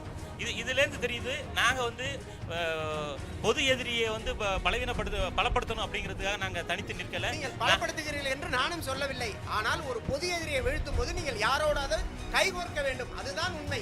அதைத்தான் அண்ணா திராவிட முன்னேற்ற கழகம் செய்கிறது, அதைத்தான் திராவிட முன்னேற்ற கழகம் செய்கிறது, அதைத்தான் பாரதிய ஜனதா செய்கிறது. ஆனால் நீங்கள் ஏன் அவரை பொது எதிரி என்று அவரை பாரதிய ஜனதா நீங்கள் பொது எதிரி சொல்ல வேண்டாம். பொது எதிரியே கிடையாது. யார் நல்லவர், யார் வல்லவர், யார் மக்களுக்கு செய்வார் என்பதுதான் நீங்க பேச்சே தவிர பொது எதிரி என்று நாம் ஏன் அவரை சொல்ல வேண்டும்? நான் உங்களிடம் ஒரே ஒரு கேள்வி கேட்கிறேன். நீங்கள் 40 பேருமே வென்று விட்டதாக எண்ணிக்கொள்வோம். நீங்கள் யாரை பிரதமராக அடையாளம் காட்டுவீர்கள்? நான் அதே கேள்வியை தான் நம்முடைய வழக்கறிஞர் அண்ணா அவர்களிடம் கேட்கிறேன். நீங்களும் 40 பாராளுமன்ற தொகுதியை பிடித்து விட்டால் நீங்கள் பிரதமர் என்று அடையாளம் காட்டக்கூடிய நபர் யார்? ஆனால் திராவிட முன்னேற்ற கழகம் ஒருவரை சொல்ல போகிறது, பாரதிய ஜனதா ஒருவரை சொல்ல போகிறது. ஒரு புள்ளியை வைத்து இவர்களுடைய இலக்கு நகர்கிறது. ஆனால் உங்களுடைய 2 பேருடைய கொள்கையும் கோட்பாடும் போகிற வழியும் ஒரு புள்ளி இல்லாமல் போகிறது என்பதைத்தான் பொதுமக்களாகிய நாங்கள் நினைத்து கொண்டு எங்களுடைய தமிழகம், எங்களுடைய நாகப்பட்டினம், எங்களுடைய வேதாரண்யம் மிகச் சிறப்பாக அமைய வேண்டும், எங்களுடைய வாக்கு நல்லவருக்கு போய் சேர வேண்டும் என்கின்ற ஒற்றை காரணத்தை காரணமாக கொண்டு வாக்களிக்க போகின்றோம். வென்று காட்டுவோம். இதை இவன் நான் பேசுகிறேன். நாடாளுமன்ற தேர்தலில் அரசியலமைப்பு சட்டத்தில் யார் பிரதமர் என்பதை மக்கள் நேரடியாக தேர்ந்தெடுப்பது. நடப்பது பாராளுமன்ற உறுப்பினருக்கான தேர்தல் தான் நடக்கிறது. ஆக ஜூன் 4க்கு பிறகுதான் பிரதமர் வேட்பாளரை பற்றி மாநில கட்சிகள் அதிகமாக இடத்தை பிடித்தால், அதிமுக அதிக இடத்தை பிடித்தால் அந்த இடத்திலே முன்னுக்கு வரும். எங்களுடைய பிரதமர் வேட்பாளர் யாராக இருக்கலாம், இதே சுருதி சங்கரே நாங்கள் பிரதமராக்கலாம், ஏன் வரக்கூடாதா? ஆக பிரதமர் வேட்பாளரை தேர்வு செய்ய காலகட்டம் என்பது ஜூன் 4. அப்படிதான் இந்திய அரசியலமைப்பு சட்டம் சொல்கிறது. தவிர இன்றைக்கே இன்னார்தான் பிரதமர் என்று சொல்வதற்கு இது அதிபர் தேர்தல் அல்ல, இது அமெரிக்கா அல்ல, இது ரஷ்யா அல்ல, இது இந்தியா, ஜனநாயக நாடு. இங்க யார் வேண்டுமானாலும் வரலாம், ஒரு மாநில கட்சி வரலாம், ஒரு சுயேட்சை நபர் கூட வரலாம். ஆக எங்களுடைய யார் பிரதமர் வேட்பாளர் என்பதை ஜூன் 4க்கு பிறகு நிலவரத்துக்கு பிறகுதான் நாங்கள் முடிவு செய்வோம், எங்கள் தலைமை முடிவு செய்யும். ஐயா சொன்னதுக்கு நான் முதல்ல சொன்னதுக்கு வந்துடுறேன். முன்கூட்டியே வேட்பாளர் அறிவிச்சாங்க சொன்னாங்க. நாங்கள் மற்ற கட்சி மாரி இதை ஒரு சூதாட்டமாவோ சதுரங்காட்டமாவோ அவர் என்ன கார்டை இறக்குறாரு அதுக்கு தகுந்த மாதிரி நான் கார்டை இறக்குறேன் அப்படிங்கிற மாரி இதை நாங்கள் பார்க்கவே இல்லை. உண்மையான தூய்மையான அரசியலாகவே நாங்கள் செய்யணும்னு நினைக்கிறோம். அதனால தான் இந்த தொகுதியில் அந்த கட்சி எந்த ஜாதிக்காரரை வேட்பாளரை இறக்குறாங்க, இந்த கட்சி எந்த கட்சி ஜாதிக்காரர் வேட்பாளர் இருக்காங்க, எந்த மதத்துக்காரர் வேட்பாளர், இது எந்த பார்வையும் நாங்கள் பார்க்கல. மற்றவங்கெல்லாம் நாங்கள் என்ன இறக்குறோன்னு பார்த்துட்டு அதே சார்ந்தவங்களை இறக்குறதுக்கு முயல்றாங்க. இது கடந்த காலங்களில் உண்டு. திமுகவிலையும் சரி அதிமுகவிலையும் அந்த ஜாதிய வாக்குகளை பிரிக்கிறது அதே ஜாதி வேட்பாளர்களை களமிறக்கியிருக்காங்க. அது அதே அணுகுமுறை இப்போ இருந்துகிட்டு இருக்கு. இந்த விடயத்தில் நீங்கள் எங்களை நிச்சயமாக குறை சொல்லவே முடியாது. இதையும் தாண்டி நாங்கள் நீங்கள் வெற்றி பெற்று என்ன செய்ய போறீங்க அப்படின்னு நீங்கள் கேட்டீங்க. நீங்கள் வெற்றி பெற்று நீங்கள் என்ன செஞ்சுருக்கீங்க, ஒரு ஃபார்முலா ஒன்று வச்சுருக்கீங்க. கச்சத்தீவை மீட்போம், சாகர்மாலா கொண்டு வருவோம், அது கொண்டு வரும், இதுமாரி ஒரு ஃபார்முலா வச்சுருக்கீங்க. ஆனால் இது வரைக்கும் 2 கட்சியுமே ஆட்சியில் இருந்திருக்கு, அதிகாரத்தை சுவைச்சிருக்குது. மத்தியில் பாரதிய ஜனதாவோட கூட்டணியில் இருந்திருக்குது, காங்கிரஸோட கூட்டணியில் இருந்திருக்கு, ஆளுங்கட்சியில் இதை அங்கே வைச்சிருக்கு. ஆனால் இருந்த போதும் இந்த காவிரி நீர் மட்டும் நேர வரைக்கும் வரவே மாட்டேங்குது. அது ஏன் அப்படி? அது ஏன் உங்களால் சேர்ந்து செய்ய முடியல? அதே திமுகவோட முதல்வராக இருக்கிற ஸ்டாலின் அவர்களும் விடுதலை சிறுத்தைகள் திருமாவளவன் அவர்களும் கர்நாடகாவை போயிட்டு அவங்களுக்கு காங்கிரஸ் கட்சிக்கு வாக்கு கேட்டாங்க. ஆனால் அவர் சொல்கிறார் 60,000 கோடி ஒதுக்கியிருக்கிறேன், அந்த அணைக்கட்டு திட்டத்துக்கு ஒதுக்கி இருக்கிறாங்கிறாங்க. அந்த இடத்துல இவங்க ஏன் அதுக்கு வாய்மூடி மௌனியாக இருந்து போனாங்க? இப்போ தேர்தல் தொகுதி பங்கிடும் போது காங்கிரஸ் கட்சி 10 தொகுதி ஒதுக்கும் போது இவர் சொல்லியிருக்கணும்ல, எங்களுக்கு நீ கர்நாடக அணையிலேருந்து தண்ணியை திறந்து விடுறது ஒப்புதல் தள்ளி நீ செய்ய, அப்போ செஞ்சாதான் நான் காங்கிரஸ் ஒதுக்குறேன் அப்படின்னு சொல்லியிருக்கணும்ல. அப்போ ஏன் காங்கிரஸ் சொல்லலை? அதே மாதிரி கடந்த காலம் அதிமுக நிச்சயமாக இவங்க எல்லாருமே திமுக வேற அதிமுக வேற இல்லைங்க. இதில் ஒன்றும் வித்தியாசம் இல்லைங்க. நடுவில் ஒரே ஒரு வெள்ளை தாங்க. அதில் அண்ணா இருப்பார், இதில் அண்ணா இருக்க மாட்டார். அவ்வளவுதான். 2 ஒன்று தான். கொள்கையில மாற்று நாங்கள் தான் மாற்று. திமுக வேற தான். நீங்க சொல்றீங்க 2 ஒண்ணுன்னு. நானே சொல்ல, நான் பொதுமக்களாக நான் சொல்றேன் 2 பேரும் வெவ்வேறு தான். இவர் வக்கீல் அண்ணனை பொறுத்தவரை கனவுலையும் சரி நினைவிலையும் சரி 24 மணி நேரம் எடப்பாடியார் தான் முதல்வர். அதில் அவர் உறுதியாக இருப்பார். நான் நம்ம தம்பியை பொறுத்தவரை நான் சொல்லுகின்றேன், அவர் கனவுலையும் சரி நினைவுலையும் சரி அவருக்கு ஸ்டாலின் தான் முதல்வர். உங்களை பொறுத்தவரை சீமான் தான் முதல்வர். பாரதிய ஜனதா பொறுத்தவரை அண்ணாமலை தான் முதல்வர். இதில் எந்த கருத்துக்கும் நான் வரவில்லை. முதல்வர் என்ற முதல்வர் என்று போட்டி வருகின்ற போது நீங்கள் 4 பேரும் சரி. ஆனால் பிரதமர் என்று சொல்லுகின்ற போது யாரையாவது ஒருவரை நீங்கள் அடையாளம் காட்ட வேண்டும். அதுதான் சரியாக இருக்கும். ஒரு மாப்பிள்ளைக்கு ஒரு பெண்ணை பார்க்கிறோம் என்றால் மாப்பிள்ளை இது, பெண் யார் என்பதுதான் பேச்சே தவிர நானும் ஊருக்குறா போயிட்டு இருக்கேன், எனக்கு சரியான மாப்பிள்ளை கிடைச்சா பார்ப்போம், அந்த வார்த்தையெல்லாம் இங்கே வரவே கூடாது. என் வீட்டில் ஒரு பையன் இருக்கிறான், எனக்கு சரியான பொண்ணை கொடுங்க பொண்ணை கொடுங்க பொண்ணை கொடுங்கன்னு தான் கேட்கணும். என் வீட்டில் ஒரு பொண்ணு இருக்கு, எனக்கு சரியான மாப்பிள்ளையை கொடுங்க மாப்பிள்ளையை கொடுங்கன்னு தான் கேட்கணுமே தவிர ஒண்ணும் இல்ல. இப்ப திமுக பிரதமர் வேட்பாளர் அறிவிச்சிருச்சா, அதிமுக பிரதமர் வேட்பாளர் அறிவிச்சிருச்சா? நிச்சயமாக அண்ணா திராவிட முன்னேற்ற கழகத்தை பிறகு இன்னும் அறிவிக்கல. அதுதான் நான் சொல்றேன். நீங்களும் அவங்களும் எந்த இடத்துல போய் யாரை தொட போறீங்க? அண்ணா 133 கருத்துக்கள், நல்ல கருத்துக்கள். நான் படித்து பார்த்தேன், ஒன்றி விடாமல் படித்து பார்த்தேன். அனைத்து இந்திய அண்ணா திராவிட முன்னேற்ற கழகம் சொல்லி இருக்கின்ற தேர்தல் வாக்குறுதி 133 மக்களுக்கு தேவையானதுதான். ஆனால் இவர் யாரை கொண்டு ஏன் இதை கடந்த காலங்களில் அதை செய்யவே இல்லை? இப்பதான் தேர்தல் வாக்குறுதிகளை தயார் செய்திருக்கிறார்களா? இல்ல அது தேர்தல் என்பது, தேர்தல் வாக்குறுதி என்பது சம்பிரதாயமா அவங்க உருவாக்கி வச்சிருக்காங்க. அதை செயல்படுத்துறதே இல்லை. அது ஒரு ஃபார்மாலிட்டிஸ். கரெக்டா அது நடந்துட்டு எல்லாரும், உங்க கட்சியும் சரி இவங்க கட்சியும் சரி அண்ணா திராவிட முன்னேற்ற கழகம் சரி, அது ஒரு ஃப்ரேம் ஒர்க், அது கரெக்டா நடந்துட்டு இருக்கும். ஆனால் நீங்கள் பிரதமர் வேட்பாளரை யாரையாவது ஒருவரை முன்னிலைப்படுத்தி போக வேண்டும். அதுதான் என்னுடைய வேண்டுகோள். இந்த இடத்துல நாம் தமிழர் கட்சியை பற்றி ஒரு கருத்து நான் சொல்லி ஆகணும். ஒரு நபரை சார்ந்து ஒரு இயக்கம் இருப்பது தவறு. இந்த ஜனநாயகம் அல்ல. அதற்கு அடுத்த கட்ட தலைவர் என்பதே அந்த நாம் தமிழர் கட்சியில் இல்லை. அவர்கள் யார் பொதுச் செயலாளர் இருக்காரா, மாவட்ட செயலாளர் இருக்கிறாரா, ஏதாவது அமைப்புகள் இருக்கா? இல்லை. ஒரு நபர் சீமான். கடந்த காலத்தில் ஜெயலலிதாவை சார்ந்து ஒரு நிமிஷம் பிரபாகரன் பேரை பயன்படுத்துகிறார், தமிழன் என்று சொல்கிறார். நம்மள என்ன வேற எங்க இருந்து வந்தோம் நம்ம? ஆக இது ஒரு ஏமாற்று வேலை. ஏன் ஒற்றை புள்ளியை வைத்து அரசியல் நடத்த வேண்டும்? ஏன் அமைப்பு கட்டமைப்பை ஏற்படுத்தக்கூடாது? சீமானுடைய உண்மையான நோக்கம்தான் என்ன? யாரை ஏமாற்றுகிறார்? எங்கிருந்து அவருக்கு பணம் வருகிறது? எப்படி கோடிக்கணக்காக செலவு செய்கிறார்கள்? எப்படி கோயம்புத்தூரிலிருந்து ஒரு பெண் வந்து இந்த வேத நாகப்பட்டினம் தொகுதியில் போட்டியிடுகிறார்? அவருக்கு செலவு யார் சொல்வது, யார் செய்வது? இதனுடைய பின்னணி என்ன? இதெல்லாம் ஆய்வு செய்யப்பட்ட காலகட்டம் நெருங்கிக் கொண்டிருக்கிறது. ஆக அச்சுறுத்தலாக மேடை பேச்சிலே இளைஞருடைய இரத்தத்தை சூடேற்ற வகையிலே பேசி அதன் மூலம் இளைஞர் கூட்டத்தை மயக்கி வைத்திருக்கிறது. வெகு காலத்துக்கு நீடிக்காது. நாம் தமிழர் கட்சி என்ற நிலைப்பாடு காலத்தால் கடந்துவிடும், கரைந்துவிடும். அது போக போக வரலாறு சொல்லும். இது வந்து இவங்க தான் போட்டியிடணும், நீங்கள் சொல்கிற மாதிரி நாகப்பட்டினத்துக்காரவங்க தான் நாகப்பட்டினத்தில் போட்டியிடணும்னு வந்து சட்டம் எதுவும் கிடையாது. அப்படி பார்த்துருந்தாக்கா நீங்கள் ஜெயலலிதாவோ கருணாநிதியோ அவங்கவுங்க பிறந்த ஊரில் தான் போட்டிட்டு இருக்காங்களான்னு வரலாறு பார்த்தீங்கன்னா மக்களுக்கே தெரிய வரும்.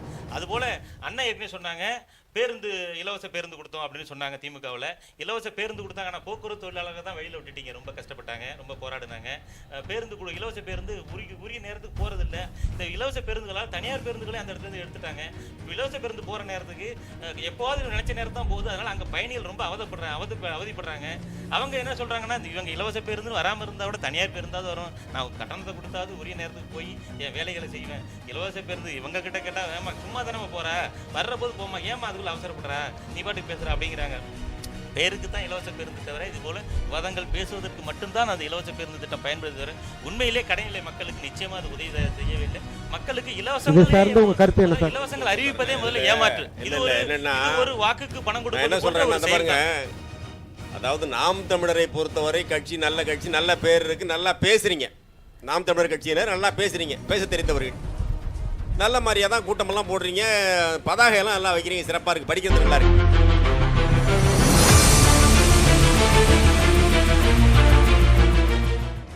அது உங்க நிலைப்பாடெல்லாம் ஒரே நிலைப்பாடு கிடையாது. இப்போ அண்ணன் சொன்னது மாதிரி உங்க கட்சியில் அடுத்த கட்ட தலைவரே இல்லையே, ஒரே ஒற்றை புள்ளி. அது பிரகாசிக்கிறதுக்கு சாதாரண விஷயம் இல்லை. அந்த மனிதனை விட்டால் வேறு ஆள் இல்லைன்னு சொல்றதெல்லாம் அது பண்ண முடியாது, அரசியலில் பண்ண முடியாது. இப்போ திமுகவை பொறுத்தவரை பார்த்தீங்கன்னா 40 தலைவர்கள் இருக்காங்க, அடுத்த தலைவர்.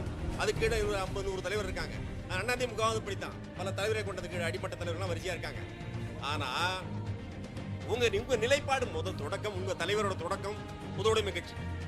அரசியலை பின்னாடி பார்த்தீங்கன்னா அடுத்து பெரியாரியத்தை பேசிட்டு இருக்காரு. அப்புறம் அடுத்த நிலைப்பாடு அப்படியே மெதுவாக முப்பாட்டம் முருகன்னாரு கொஞ்ச காலத்துக்கு முன்னாடி. அப்படியே போட்டு இப்போ நம்மாழ்வாரை வைத்திருக்கிறீர்கள். அப்போ மாற்றி நிலைப்பாட்டை மாற்றுறீங்க. பெரியாராக இருந்தால் நீங்கள் அந்த நிலைப்பாட்டை இருந்திருக்கணும். இல்லை நீங்கள் பொதுவுடைமை கட்சின்னா அதனுடைய சித்தாந்தத்தில் போயிருக்கணும். அப்போ சித்தாந்தத்தையும் மாற்றி கொண்டு இருக்கிறீர்கள். முருகனை கொண்டு வந்து முப்பாட்டம் முருகங்கிறீங்க. கொஞ்ச நாளில் கொள்கை நிலைப்பாடு மாறிட்டே போகுது. நீங்கள் எதை கட்டமைக்க போறீங்க? மிக குறைந்த சதவீதத்தை அவர் அதிமுகவை சேர்ந்த அண்ணன் சொன்ன மாதிரி சொல்றேன். நீங்கள் இன்னும் 50 ஆண்டுகள் அல்ல 100 ஆண்டுகள் ஆனாலும் கட்சி நல்லா இருக்கு, நல்லா பேசுறீங்க, நல்லா பண்றீங்க, இல்லைன்னு சொல்ல. நாங்களும் தமிழர்கள் தான், நீங்க மட்டும் இல்லை, நாங்களும் தமிழர்கள் தான், வேறு மாற்றி கொண்டு கிடையாது. உங்களால் தமிழ்நாட்டிலும் சரி இந்தியாவிலும் சரி எந்த ஒரு மாற்றத்தையும் சமூக மாற்றத்தையும் கொண்டு வந்து விட முடியாது என்பதுதான் என்னுடைய நிலைப்பாடு. இது இன்னும் அண்ணன் ஏற்கனவே சொன்னாங்க, சீமான் அண்ணன் வந்து ஏற்கனவே மற்ற கட்சியில் பயணிச்சிருக்காங்க. உண்மைதான். இந்த கட்சியில் போனால் நம்ம மக்களுக்கு எதுவும் சாதகமான சூழல் நிலவுமா, அந்த கட்சியில் பயணித்தா சாதகமான சூழல் நிலவுமா, இவங்க காப்பாற்றுவாங்களா அவங்க காப்பாற்றுவாங்களாங்கிற ஒரு நம்பிக்கையில் ஒவ்வொரு பக்கமாக கையை நீட்டி பார்க்கறது தான். நிச்சயமாக யாரும் கை கொடுக்கல அப்படிங்கிற போது நாமளே கையை ஊன்றி கரணம் போடுறது அப்படிங்கிற முயற்சி தான் நாம் தமிழர் உருவான வரலாறு. நானும் ஒரு காலத்தில் திமுகவில் தான் கோஷம் போட்டு சாலைகள்லாம் காங்கிரஸ் காரங்கள்ட்ட அடி வாங்கி சண்டை போட்டுருந்தோம். ஆனால் இன்றைக்கி காங்கிரஸ் திமுகவும் ஒன்றா இருக்குது. அதை பார்க்கும்போது எப்பா இதுலேருந்து நாங்கள் பணம் கற்றுக்கிட்டோம், எப்பா இந்த கூட்டணிங்கிறதெல்லாம் ஏமாற்று, இதெல்லாம் இது போகவே கூடாது அப்படின்னு சொல்லிட்டு. அதே போல் நீங்கள் மதிமுக பாருங்கள், அவங்க வந்து நான் வந்து திமுகவுக்கு மாற்று, நான் வந்து வாரிசு அரசியல் எதிர்க்கிறேன் அப்படின்னு சொல்லிட்டு உருவான மதிமுக. அவங்க கடைசியில் கேட்க முடியல, கொள்கையெல்லாம் அடமான வச்சுட்டு சின்னமே கிடைக்காது போல இருக்குது. KN நேரு அவங்க சொல்கிறாங்க, நாயை ஓட்டு மட்டும் கேட்டு இறங்கினாய் அப்படிங்கிறாங்க. அவர் வந்து துறை வைக்க ரொம்ப அழுகிறாரு. பார்த்தா இது வந்து பலமான கூட்டணியா அப்படிங்கிறது பெரிய கேள்வி குத்தா இருக்கு. ஒரு விஷயத்தை நான்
தேர்வு செய்யப்பட்ட கடந்த முறை தேர்வு செய்யப்பட்ட அண்ணன் செல்வராஜ் அவர்கள் வேதாந்தத்தில் இன்றைக்காவது வந்திருக்கிறாரா?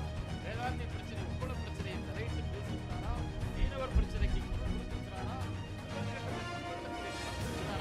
வேதாரண்யத்தில் யாரிடமாவது தவிர மக்களிடத்தில் வேறு யாரிடத்தையாவது செல்வராஜ் எச்சரிக்கையுடைய செல் நம்பர் இருந்தால் நான் அரசியல் மக்களுக்கு தொடர்பில்லாதவர்களை அப்புறப்படுத்த வேண்டும் தான் பகுதியில் இந்த கடற்கரை ஓரத்தில் இயற்கை சீற்றத்தால் அடித்து ஒடுக்கப்படுகிற காலங்காலமாக அடித்து கொண்டிருக்கிற எங்களுக்காக குரல் கொடுக்க எங்கள் பகுதியிலிருந்து ஒரு பிரதிநிதியை கொடுங்கள், அதற்கு நீங்கள் ஒத்துழைப்பு கொடுங்கள் என்று திருவாரூர் மாவட்டத்தைச் சேர்ந்தவர்களை பணியோடு கேட்கிறேன். மாவட்டம் ரீதியாகவோ இட ரீதியாகவோ மன ரீதியாகவோ எங்களிடத்தில் பிரிவினை இல்லை.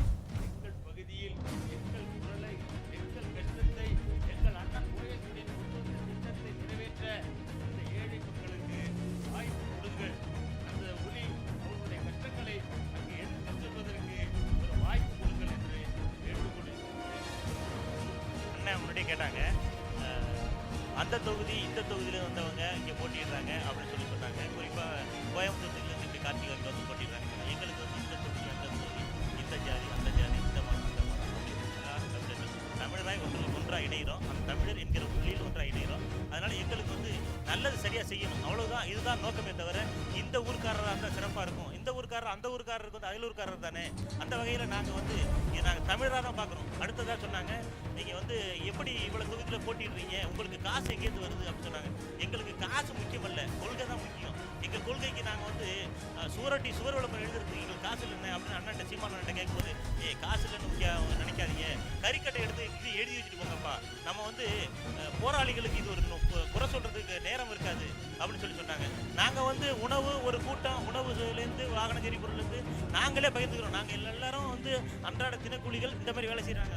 மற்றவங்க மாரி கட்சி தலைமையிலிருந்து எங்களுக்கு இந்த முறை 10,000 தான் கொடுத்துருக்காங்க, 20,000 தான் கொடுத்துருக்காங்க. ஆட்கள் அழைச்சிட்டு வர்றதுக்கு 500 ரூபா தான் கொடுத்துருக்காங்க தலைக்கு. அப்படிங்கிற எந்த குறையுமே இல்லை. எங்களுக்கு மனம் வந்து தானாக முன் வந்து வர்றவங்க தான் தானே தேடி வந்து பணத்தை கொடுத்துட்டு உதவிகளை செஞ்சுட்டு உணவை சமைச்சு கொடுத்துட்டு இது மாதிரி போகிறவங்க நிறைய. இது வந்து ஒரு பெரிய புரட்சி தான். இந்த புரட்சியை வந்து இந்த வரும் நாடாளுமன்ற தேர்தல் வாக்குகளை எண்ணி பார்க்கும்போது எல்லாரும் உணர்வீங்க. நன்றி. நல்லது. நான் கடைசியாக ஒரு பதிலை சொல்ல விரும்புகிறேன். நான் வந்து இப்போ திராவிட முன்னேற்ற கழக கூட்டணியை பற்றியோ அல்லது அண்ணனுடைய அண்ணா திராவிட முன்னேற்ற கழக கூட்டணியை பற்றியோ பாரதிய ஜனதா கூட்டணியை பற்றியோ சொல்ல விரும்பவில்லை. ஏனென்றால் டாக்டர் ஐயா பாரதிய ஜனதாவுக்கு பூஜ்ய மதிப்பு கொடுத்தார்கள். அதே போல எதிர்கட்சியாக இருக்கின்ற போது அவர்கள் இருவரும் சட்டமன்றத்தில் எப்படி நடந்து கொண்டார்கள் என்று உலகம் எங்களுக்கு தெரியும். அதே போல திராவிட முன்னேற்ற கழக கூட்டணியை பற்றியும் மதிமுக என்பதை பற்றி எங்களுக்கு நன்றாக தெரியும். நீங்கள் தான் எந்த கூட்டணியும் இல்லை, நீங்கள் சுத்தமானவர்கள், அதில் எங்களுக்கு எந்த மாற்று கருத்து இல்லை. ஆனால் வருகின்ற அத்தனை பேரும் வெல்லுகின்ற அத்தனை பேரும் நீங்கள் சொல்லுகின்ற போது ஒன்று, வெல்லுகின்ற ரிசல்ட் வருகின்ற போது நடந்து கொள்வது ஒன்று, அதன் பிறகு போகிறீர்கள், திரும்பி எங்களை பற்றி நினைப்பதில்லை. ஆனால் அண்ணன் அவர்கள் சொன்னார்கள், இந்த கம்யூனிஸ்ட் வேட்பாளர் வந்து 4 முறை ஜெயிச்சாங்க, இந்த பக்கத்துக்கு வரலன்னு. ஆனால் அண்ணனுக்கு தெரியாது, அவர்கள் வந்து இந்த பகுதி மக்களோடு தொடர்பில் தான் இருக்கின்றார்கள்.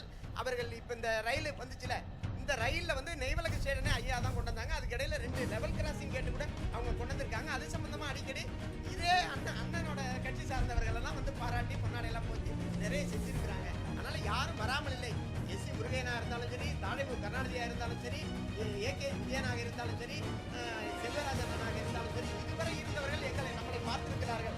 ஆனால் வாக்காளர்களாகிய நாங்கள் என்ன நினைக்கிறோம், என்னுடைய கோடியக்கரை, என்னுடைய திருநெல்வேலி, என்னுடைய ஆறுகாட்டுத்துறை, என்னுடைய வெள்ளப்பள்ளம், என்னுடைய பட்டினத்தரி மீனவரின் குரல் டெல்லியில் ஒலிக்க வேண்டும். அதே போல வேதாரண்யம் தொடங்கி தகட்டூர் வரை, வேதாரண்யம் தொடங்கி தலைஞாயிறு வரை பூத்து குழுகின்ற மல்லிகைக்கு ஒரு மறுவாழ்வு கிடைக்க வேண்டும். விவசாயம் பொய்த்து விட்டது, வேதாரண்யத்தில் விவசாயம் பொய்த்து விட்டது. விவசாயியின் குரல் அங்கே ஒலிக்க வேண்டும்.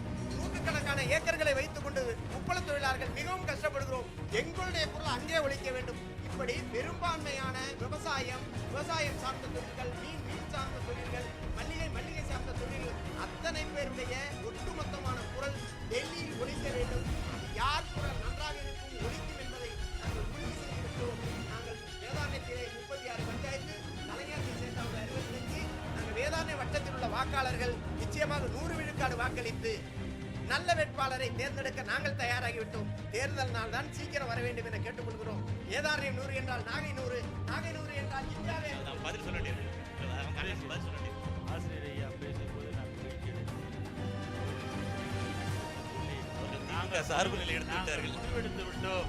இந்த உள்ள வேதாந்தத்தில் உள்ள பிரச்சனைகளை ஒழிக்க வேண்டும் என்பதை நாங்கள் அந்த நபரை தேர்வு செய்து விட்டோம் என்று சொன்னார்கள்.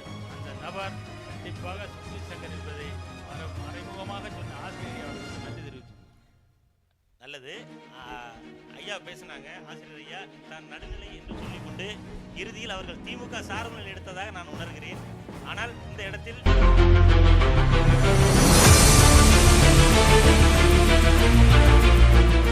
நடுநிலையாளர் சொல்லியிருந்தாங்க, வாக்குறுதி கொடுக்குறாங்க, வெற்றி பெறாங்க, ஆனால் சரியா செய்வதில்லை அப்படின்னு.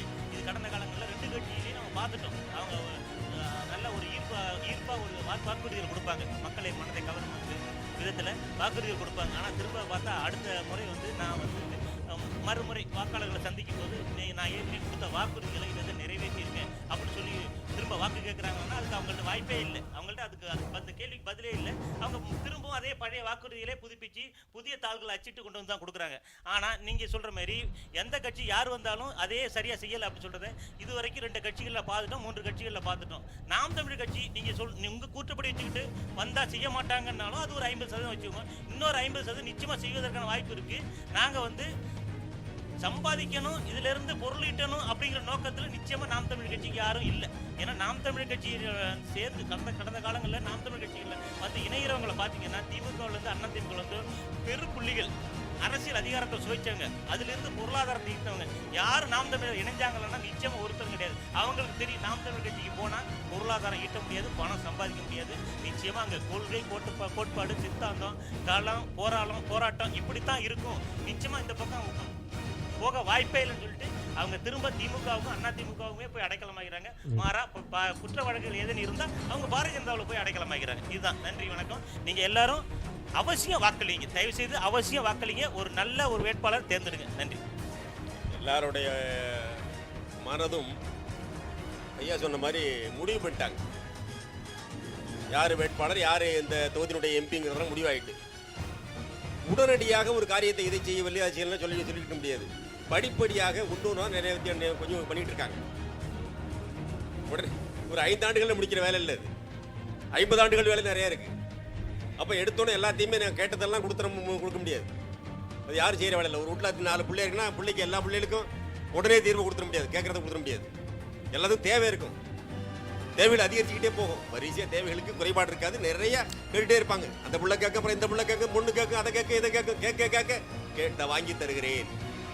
ஒரு ஆட்சியாளர் ஒரு குடும்ப தலைவர் என்ன சொல்ல முடியும்? தர்றப்பா, என்ன முடியுமோ அதான் செய்யலாம். என்ன இயலுமோ அரசாங்கத்தால் என்ன முயலுமோ ஈட்டலும் இயற்றலும் காத்தலும் காத்த வகுத்தலும் அல்லது அரசுன்னா.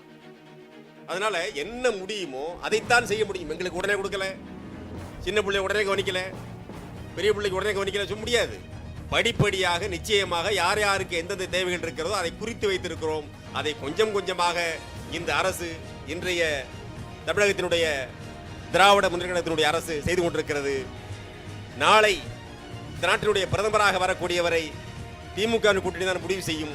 அப்படி முடிவு செய்கிற போது நின்றிருக்கிற பணிகள், இடையில் இருக்கிற பணிகள், நடைபெறாத பணிகள், இன்னும் தொடங்காத பணிகள் அனைத்தையும் நிச்சயமாக செய்து முடிப்போம். மக்களுக்கு என்னென்ன தேவையோ, அதுவும் அடித்தட்டு மக்களுக்கு. அது நிற்கிற கட்சியை பார்த்தீங்கன்னா இல்லையா, பொதுவுடைமை கட்சி.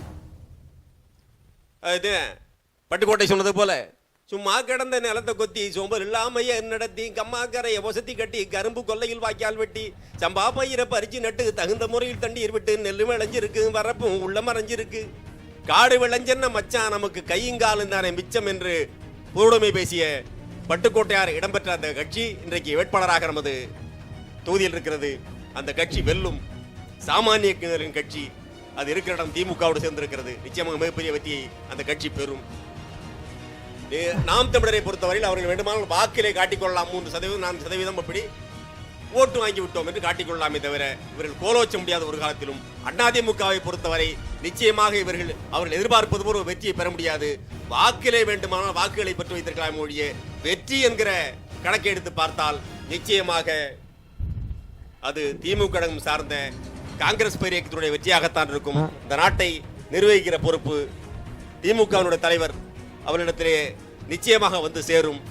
நலத்திட்டங்கள் அனைத்தும் நிறைவேற்றப்படும். நிச்சயமாக அத்தனை பணி நடக்கும் என்று சொல்லி வாய்ப்புக்கு நன்றி கூறி அமைகிறேன். நன்றி, வணக்கம்.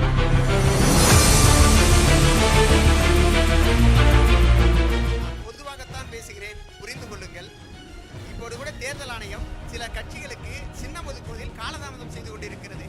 அப்பொழுது கூட என் காதில் விழுந்த செய்தி, ஒவ்வொரு ஊடகத்திலும் நடக்கின்ற இந்த தர்பார் நிகழ்ச்சிகளில் கிடைக்கின்ற செய்தி, சீமான் கட்சியை பொறுத்தவரை காலையில் கொடுத்தால் கூட அவர்கள் மக்கள் மத்தியில் கொண்டு சேர்த்து விடுவார்கள் தங்கள் சின்னத்தை என்று சொன்னார்கள். காரணம், உங்களிடம் இருப்பவர்கள் படித்தவர்கள், பண்பாளர்கள், அப்படி முழுக்க முழுக்க அதுதான்.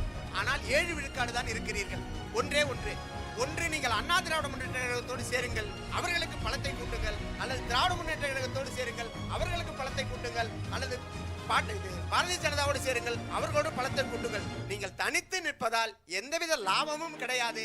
மற்ற 3 பேருடைய எதிர்வாக்குகளை நீங்கள் பிரிக்கிறீர்கள். அதுதான் உண்மையை தவிர. ஆனால் நான் பொதுவாக சொல்லுகின்றேன், நாங்கள் முடிவுக்கு வந்து விட்டோம். எங்களுக்கு நல்ல வேட்பாளர் கிடைக்க வேண்டும். எங்களுடைய குரல் புதுடெல்லியில் ஒலிக்க வேண்டும். நாங்கள் முழுக்க 100 விழுக்காடு வாக்களிப்பதில் உறுதியாக இருக்கிறோம். அதே போல நல்லவர்களுக்கு, வல்லவர்களுக்கு, நல்ல பேச்சாற்றல் நிறைந்தவர்களுக்கு, தொகுதிக்கு கொண்டு வளங்களை சேர்ப்பவர்களுக்கு வாக்களிப்போம் என்பதை சொல்லி விடைபெறுகின்றேன்.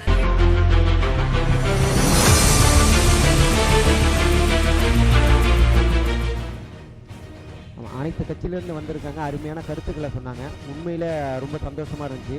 ஏன்னா என்ன சொல்ல வந்தாங்களோ அந்த விஷயத்த அவங்க தெளிவாக மீடியா முன்னாடி சொல்லிட்டாங்க. இப்போ என்னென்னா, இப்போ அத்தனை கட்சியிலேருந்து மூணு கட்சியிலேருந்து வந்திருக்காங்க, கூட்டணி கட்சியை சேர்த்து சொல்கிறேன். இப்போ வாக்காளர் ஆகிய மக்களுக்கு உங்களோட கருத்தை என்ன சொல்ல வர்றீங்க, அதாவது உங்கள் வேட்பாளரை முன்னிறுத்தி உங்களோட கருத்துக்களை என்ன சொல்கிறீங்க, அவங்ககிட்ட வாக்குகளை எந்த நம்பிக்கையின் அடிப்படையில் அவங்ககிட்ட வாக்குகளை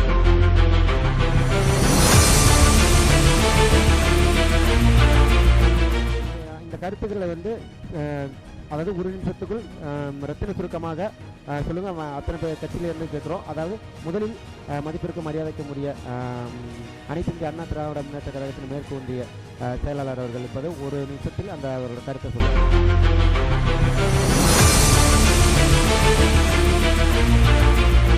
அதிமுகவுக்கும் திமுகவுக்கும் உள்ள வித்தியாசத்தை இந்த விவாத மேடையை பார்க்குறவங்க எளிதாக புரிந்து கொள்ளலாம். நான் அதிமுக கூட்டணி சார்பாக, அதிமுக சார்பாக ஒரு ஒன்றிய செயலாளர் விவாதத்தில் கலந்து கொள்கிறேன். தம்பி சீமான் கட்சி அந்த கட்சியின் பொறுப்பாளர் அந்த உணர்வோடு வந்து கலந்து கொள்கிறார். ஆனால் திராவிட முன்னேற்ற கழகத்தில் எவ்வளவு ராஜதந்திரமாக ஒரு பட்டிமன்ற பேச்சாளரை, அருமையாக பாடக்கூடியவரை, அருமையாக பேசக்கூடியவரை தேர்வு செய்து மக்களை ஏமாற்றுவதற்கு எவ்வளவு சதித்திட்டம் சாதாரண விவாத மேடையில் துவங்குகிறார்கள் என்பதை பார்க்கின்ற போது எனக்கு அதிர்ச்சியாக இருக்கிறது.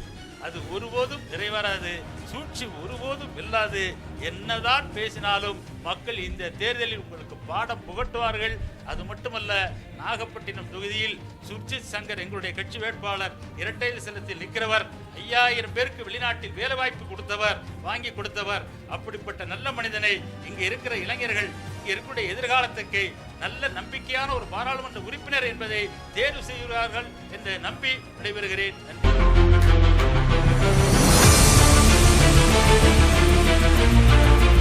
அடுத்ததாக திராவிட முன்னேற்ற கழகத்தின் சார்பாக, கூட்டணி கட்சியின் சார்பாக இங்கே வருகை தந்திருக்கின்ற கவிஞர் தேவி சரவணன் சார் அவர்கள் ரத்தின சுருக்கமாக ஒரு நிமிஷத்தில் வாக்காளர்கள் என்ன நினைக்கிறார்கள், வாக்காளர்களுக்கு என்ன சொல்ல நினைக்கிறார் என்பதை ரத்தின சுருக்கமாக சொல்வார்கள். சார் சொல்லுங்க சார்.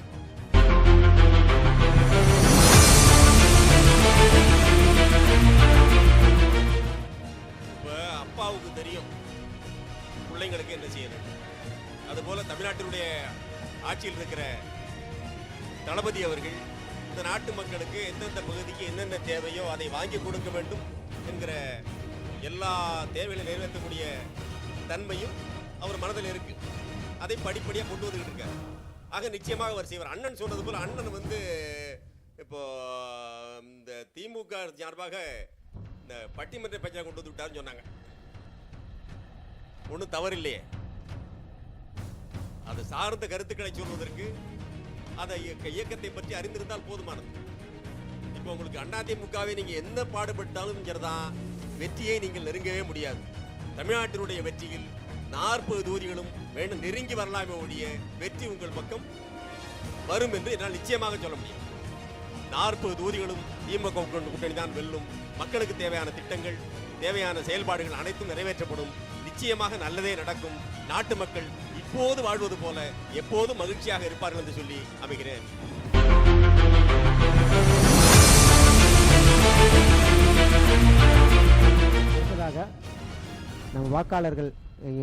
வாக்காளர்களுக்கு என்ன செய்தி சொல்லப் போகிறார்கள் என்பதற்காக நாம் தமிழர் கட்சியின் வடக்கு தொகுதி செயலாளர் மதிப்புக்கு மரியாதைக்குரிய முருகன் சுப்பிரமணியன் சார் அவர்கள் ஒரு நிமிடத்தில் தனது கருத்தை பகிர்ந்து இருக்கிறார்கள். சார், உங்களோட கருத்து என்னங்கிறத மக்களுக்கு காட்டி.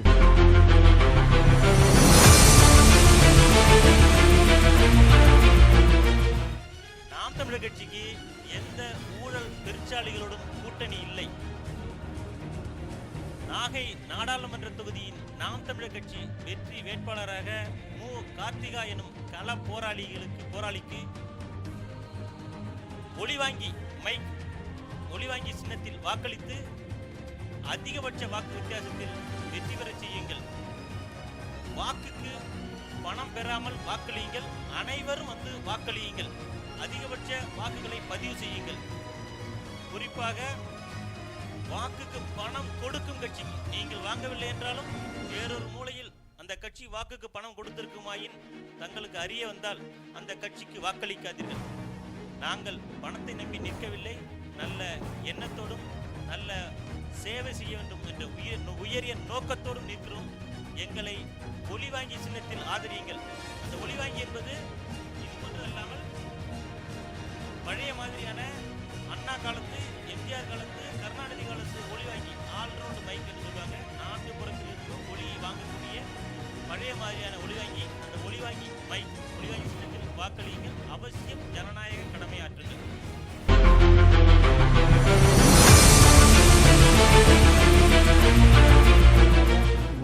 இரண்டு கூட்டணி கட்சி மற்றும் நாம் தமிழர் கட்சியிலிருந்து வந்த சிறப்பு பிரமுகர்கள் அவங்களோட கருத்தை மக்களிடத்தில் சொன்னார்கள்.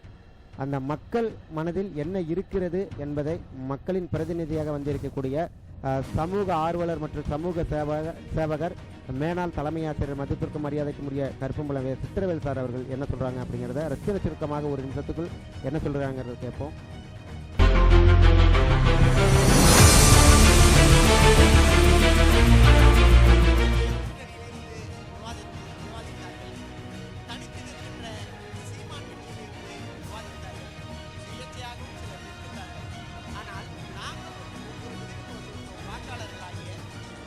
வேதாரண்ய வாக்காளர்களாகிய நாகப்பட்டினம் வாக்காளர்களாகிய நாங்கள் ஒரு முடிவுக்கு இதுவரை சட்டமன்ற உறுப்பினராக இருந்தவர்களிடம்தான் நாங்கள் அண்ணன் தம்பி போல மாமன் மச்சான் மூலம் பழகி இருக்கின்றோம். எளிதில் அவர்களை நாங்கள் சந்தித்து வருகிறோம். அதே போல வருகின்ற நாகப்பட்டினம் நாடாளுமன்ற உறுப்பினர் எவர் ஒருவர் எங்களுடைய வேதாரண்யத்தில் ஒரு முகாம் அலுவலகம் வைக்க முன்வருகிறாரோ அவரை நாங்கள் ஆதரிப்பதாக முடிவு செய்திருக்கின்றோம். ஒன்று, எங்களுடைய மீனவன் குரல், எங்களுடைய விவசாயியின் குரல், எங்கள் உட்பட தொழிலாளர் குரல், எங்களுடைய அரசு ஊழியரின் குரல் புதுச்சேரியை ஒழிக்க வேண்டும். அதற்கு யார் முதலிடம் தருகிறார்களோ அவர்களுக்கு நாங்கள் வாக்களிப்பதாக செய்திருக்கிறோம். அடுத்தபடியாக விலைவாசி விண்ணை தொடுகின்றது. இட்டலி விலை ஏறிவிட்டது, பெட்ரோல் விலை ஏறிவிட்டது, கேஸ் சிலிண்டர் விலை ஏறிவிட்டது, மின்கட்டணம் ஏறிவிட்டது, எல்லாமே ஏறிவிட்டது. ஏறிய விலைவாசி கட்டுப்படுத்த வேண்டும், குறைக்க வேண்டும். இதை யாரெல்லாம் செய்வார்களோ அவர்களுக்கே எங்களுடைய வாக்கு என்பதை நாங்கள் உறுதி செய்திருக்கிறோம். ஆக இந்த நாகப்பட்டினம் மாவட்டத்தில் மட்டும் 30 தொகுதியில் எப்படி என்று எனக்கு தெரியாது. ஆனால் நாகை தொகுதியில் மட்டும் இந்த அரசியல் கட்சி சார்ந்தவர்களும் சுயேட்சை வேட்பாளர்களும் ஆச்சரியப்படுகின்ற அளவிற்கு எங்களுடைய முடிவு இருக்க போகிறது. அதை நீங்கள் ஜூன் 4 பார்ப்பீர்கள் என்று சொல்லி, உலக வாக்காளர்களே, இந்திய வாக்காளர்களே, நாகப்பட்டினம் வாக்காளர்களே, வேதாரண்ய வாக்காளர்களே, நீங்கள் அத்தனை பேரும் 100 விழுக்காடு வாக்களியுங்கள். நல்லவர்களுக்கு வாக்களியுங்கள், வல்லவர்களுக்கு வாக்களியுங்கள், நம்முடைய குரலை ஒலிப்பவர்களுக்கு வாக்களியுங்கள் என்று கூறி வாய்ப்புக்கு நன்றி கூறி விடைபெறுகின்றேன். நன்றி.